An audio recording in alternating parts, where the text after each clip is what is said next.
Want to disconnect your Instagram and Facebook accounts? This video shows you how in under 1 minute. If this video helps you, please consider subscribing to the channel and liking the video. First, you will need to open the Instagram app, go to your profile, and tap the menu in the top corner.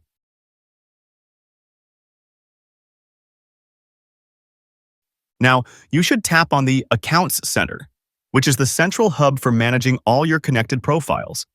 Inside the Accounts Center, scroll down to the bottom and tap on the Accounts section to see your profiles.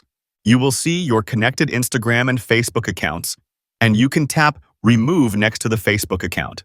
Finally, you will need to follow the on-screen prompts to confirm that you want to remove the account from this Accounts Center.